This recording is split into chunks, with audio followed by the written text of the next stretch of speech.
All right, today we're diving into a really powerful story of transformation. It's all about a figure known as the Übermensch, or the Overman. Someone who's overcome themselves to reach their absolute full potential. We're going to follow their journey from a cold, self-made prison to a radiant, sovereign awakening. Let's get into it. This quote right here, it really sets the stage perfectly. I mean, imagine feeling totally stuck, like a dormant volcano, only to rediscover this incredibly powerful, creative fire burning deep inside you. This story is about that exact moment of awakening, and not for destruction, but for pure creation.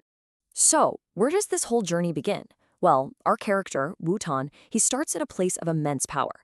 But as you're about to see, that very power has become its own kind of gilded cage. We find him on what the source material calls a new, harsh Olympus. Just picture it.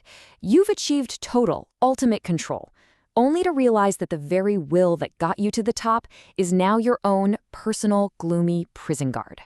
He'd actually achieved what many people might see as the ultimate prize: perfect, untouchable, solitary sovereignty. He was completely alone, and for a while, that was his glory. But then, that whole perception starts to twist. His glorious isolation starts to sour, and the kingdom he built for himself, it begins to feel like this inescapable, God-sized cage.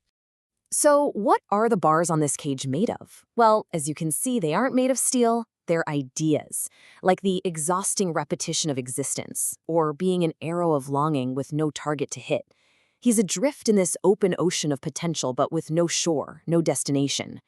It's a prison made of pure purposelessness. Okay, so this static, perfect state, it can't last, right? Something's got to give. And the thing that breaks the cycle isn't some rival god or an invading army. No, it's something way more unexpected. So when Wotan looks deep into the void of his own soul, he doesn't find nothingness. He finds a reflection, the Crimson Jester, this chaotic, joyful mirror image of a part of himself he had either suppressed or completely forgotten about. And right here, you can see the two sides of his being just laid bare. Wotan's life has become nothing but exhausting labor. The Jester, on the other hand, represents malicious joy and this wild kind of self-love. This is the core conflict he's got to figure out. But here's the thing about the Jester. His message wasn't just about chaos for chaos's sake. No, it was actually a profound philosophical key, the very thing that would finally unlock Wotan's cage. And that key is this idea right here, amor fati. It literally means love of one's fate. And it's about so much more than just accepting your life. It's about actively loving every single part of it. The wins, the losses, the joy, the suffering, seeing them all as essential pieces of who you are. And this realization just completely shatters the mental trap he was in. He reframes self-creation from this exhausting chore into a passionate act. He rejects these old moralities that are designed to hold creators back.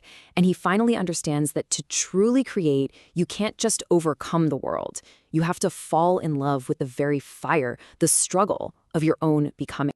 Now, this new understanding, it isn't just some quiet shift in his thinking. Oh no, this is a full-blown eruption of primal elemental force from deep within him.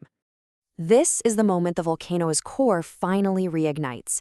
It's described as an atavistic eruption, this raw, ancient, untamed power that civilization thought it had stamped out a long, long time ago. He stops being just an abstract idea, a walking, talking argument trying to justify his existence to a universe that doesn't really care. Instead, he becomes the living embodiment of life itself, in all its chaotic, creative, and destructive glory. He is no longer just about life, he is life. He's not the tool anymore. He's not the projectile aiming for some distant, abstract target of perfection. He doesn't just act. He becomes the event, the elemental force. He is the lightning, embracing what's called the terrible grandeur of life, with a joy that is as creative as it is destructive. And of course, this eruption leaves him completely transformed. He has a brand new purpose and a radical new understanding of his own immense power. And you can see the final transformation right here. He goes from being a cold monument to isolation to being a living torch. His divinity is no longer some privilege to be guarded, but a joyful burden to be carried. His entire life force, his suffering, his creativity, That all becomes the fuel for his purpose. What was once the source of his isolation is now a source of illumination for everyone else. You know, Wutan's journey from a cold stone monument to a burning sun is such a powerful metaphor for our own creative potential. And that really just leaves us with one final question to think about. If the cold silence of the stars is a canvas, what fire will you use to burn?